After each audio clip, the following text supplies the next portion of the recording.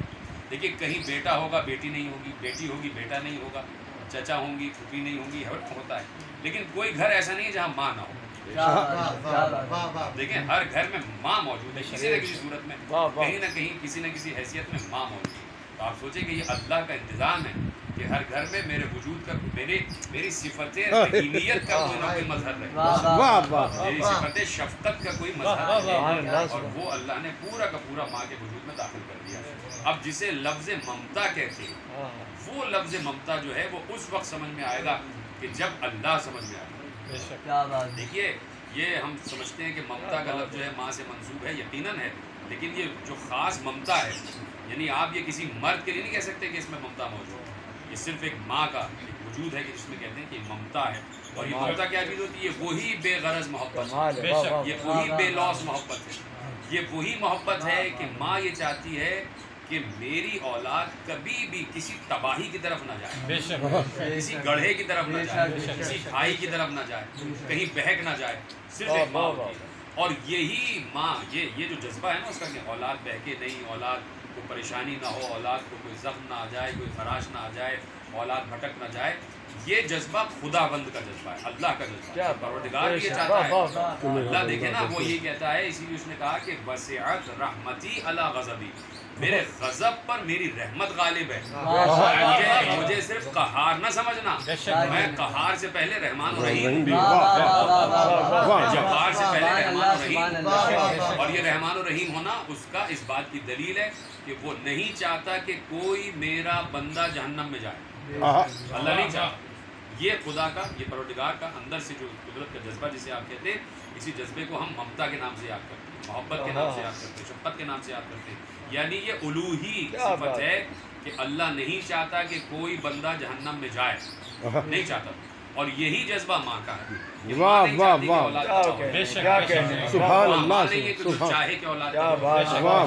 نے ایک وجود رکھ دیا ماں کی صورت میں, اور پھر جو میں نے کہا کہ اللہ نے عالم سبب قرار دیا ہے, عالم اسباب قرار دیا ہے. تو اب ماں ایک تو سبب ہے اولاد کو اس دنیا میں لانے کا, ایک سبب تو یہ ہوگی. دوسرا سبب اللہ یہ چاہتا ہے کہ لوگ میری طرف آئیں, سارے بندے میری طرف آ جائیں, میری طرف. کوئی ایسا فکر دے دی جائے, کوئی ایسا عقیدہ دے دیا جائے کہ بندے میری طرف سفر کریں, میری طرف سفر کریں. تو اب اللہ نے یہ بات بھی ماں کے اندر رکھی کہ ماں جانتی ہے کہ الوہی منزل کا راستہ کیا کہنے محبت خدا کا راستہ کیا. اب اس فکر کو اور اس قضیے کو پیغمبر نے حل کر دیا کہ اللہ چاہتا تو یہ ہے کہ سب میری طرف آ جائے. بھائی کیا پیغمبر نے حل کیا مسئلہ, کہا کہ دیکھو تمہاری منزل وہی ہونی چاہیے جہاں سے تم چلے, تمہیں پلٹنا وہیں پر ہوگا. واہ واہ واہ. کوئی جاتا ہے اپنے گھر سے سفر پہ جاتا ہے, دوسرے ملک گیا تو پلٹ کے آئے گا تو کہیں واپس اپنے شہر میں ہوٹل میں نہیں ٹھہرے گا, اپنے گھر میں ہی واپس. جہاں سے گیا ہے کیا کہہ رہے ہیں, انسان جہاں سے آیا ہے, اللہ کہہ رہے ہیں جانا بھی تمہیں وہیں چاہیے. تو انسان کہاں سے آیا؟ انسان وہیں سے آیا جہاں سے انسان کا باپ آیا. انسان کا باپ ہے آدم, اور آدم جنت سے آئے, جنت سے آئے. تو اس کا مطلب ہے کہ پلٹ کے واپس جنت ہی میں جانا. تو اللہ یہی چاہتا ہے کہ تم جہاں سے چلے تھے وہیں پلٹ کے آنا. اب مسئلہ سارا یہ ہے کہ تم ایسی جگہ پہ آ گئے کہ تمہارے دماغ الٹ گئے, تم راستہ ہی بھول گئے, تم واپس پلٹنے کا جنتوں کا راستہ ہی بھول گئے. تو اب اللہ نے پھر شفقت کی اور کہا ہر گھر میں ہم نے ایک ماں کا وجود رکھ دیا اور پیغمبر نے کہا الجنت تحت اقدام الامہات، سبحان اللہ، ماں کے قدموں تلے جنت ہے۔ سبحان اللہ، سبحان اللہ، یعنی ماں جانتی ہے کہ جنت کا راستہ کیا ہے، واہ لیکن واہ، یہاں پر بھی پھر ماں میں فرق ہے۔ کہا کہ بھئی ماں میں فرق یہ ہے کہ صرف وہی ماں جانتی ہے جنت کا راستہ کیا ہے جو یہ جانتی ہے کہ جنت کے مالک کون ہے۔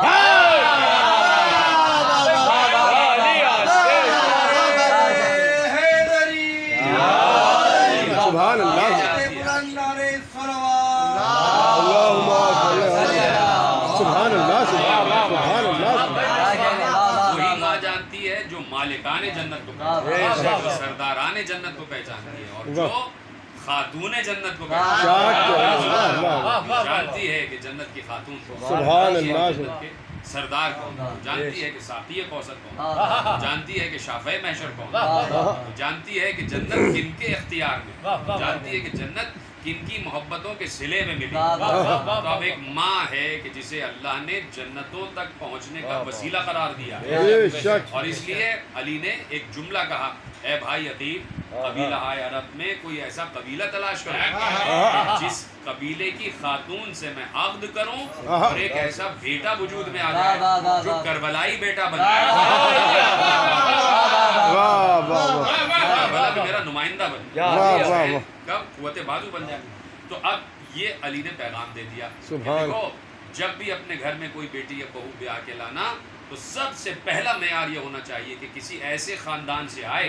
جو خاندان حسینی ہو، خاندان وہاں سے کوئی بیٹی یا بہو آنی چاہیے، اس لیے کہ جب اس کی کوکھ سے کوئی بچہ جنم لے گا تو وہ بچہ جانتا ہو کہ میں کس گھر میں اترا ہوں، کس گھر میں بھیجا گیا ہوں اور میرے آنے کا مقصد کیا ہے۔ تو اب ماں ہے کہ جو پہلا سبب ہے اولاد کو اس دنیا میں لانے کا، اور دوسرا سبب ہے اولاد کو جنت کا راستہ بتانے کا۔ یہ ماں کے ذمہ بہت عظیم کام رکھتی ہے۔ ایک کام تو یہ ہے کہ تمہارے ذریعے سے اولاد اس دنیا میں آئے گی، اور دوسرا یہ ہے کہ تم ہی بتاؤ گی، تمہیں ہی بتانا ہے اس اولاد کو کہ جنتوں کا راستہ کیا ہے، سبحان اللہ، کون سا راستہ جنت کی طرف لے جاتا ہے۔ سبحان اللہ، تو اب اگر ماں کو معلوم ہے یقیناً، تو ہمارے یہاں تو ماؤں کا اسی لیے انتخاب کیا جاتا ہے کہ ماں ایسی تربیت کرے بچوں کی کہ جو بچہ کسی بھی حالت میں کیسے ہی پورا شوب حالات کیوں نہ ہو جائے، ماں نے ایسا عقیدہ بھر دیا ہو کہ ہر چیز چھوڑ دی جائے گی، حسین حسین نہیں چھوڑے، کیوں؟ اس لیے کہ یہ ساری چیزیں فانی ہیں، ہم آخرت تو باقی ہے، بے شک، تو آخرت کا راستہ الٹیمیٹ راستہ ہے، یعنی وہ تو ہونا ہی ہونا، یعنی وہاں تو جانا ہی جانا، قبر میں تو جانا ہی جانا، اور اگر مسلمان ہے مومن ہے تو یہ بات تو یقینی ہے کہ ہمیں یقین ہے کہ قبر میں سوالات تو ہونا ہی ہونا، اور اس کے بعد برزخ کی منزل سے گزرنا ہی گزرنا۔ تو اب ماں وہ ہے کہ جو نہ صرف یہ کہ دنیا کی فلاح کا انتظام کرے بلکہ قبر کی فلاح کا بھی اور برزخ کی فلاح کا بھی۔ اب وہ کیسے انتظام ہوگا؟ وہ یہ تھوڑی ہوگا کہ ماں جو ہے وہ پوٹلی بنا کے رکھتی جائے کہ بھائی جب تم جانا قبر میں تو یہ تمہارے کام آ جائے گا، یہ والی پوٹلی لے لینا، یہ والی پوٹلی لے لینا۔ ماں عقیدے کی پوٹلی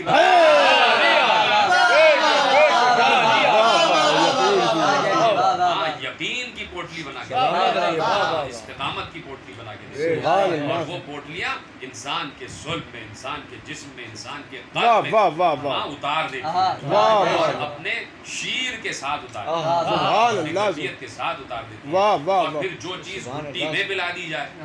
وہ زندگی بھر ہر چیز ختم ہو سکتی ہے، لیکن جو گھٹی میں پیا گیا ہے وہ کبھی ختم نہیں ہوگا۔ تو ہماری مائیں تو گھٹی میں ہمیں چاہے کچھ پلائیں نہ پلائیں، ولایت علی ضرور پلائیں، یا علی مدد کہنا ضرور پلائیں۔ خوش ہو جاتی ہے ماں اس وقت کہ جیسے ہی اگر کسی بچے نے لڑکھڑاتے ہوئے ایک ہاتھ سینے میں مار کے جاؤ کہتی ہے، ماں خوش ہو جاتی ہے، اور پھر وہ کہتی ہے کہ میری محنت سوارا، میں شہزادی کے حضور سرخرو جاؤں، بیوی میں نے اپنے گھر میں آپ کے بیٹے حسین کا سپاہی تربیت دے کے آپ کے سامنے بھیج رہی ہوں۔ تو یہ ماں ہوتی ہے کہ جو اس وقت اپنی کامیابی کا اعلان کرتی ہے، سبحان اللہ، علی مدد کہے یا بیٹے کی آنسو آ جائے، اور یہ آنسو کس لیے آتے ہیں؟ یہ آنسو ایک ماں کی خواہش ہے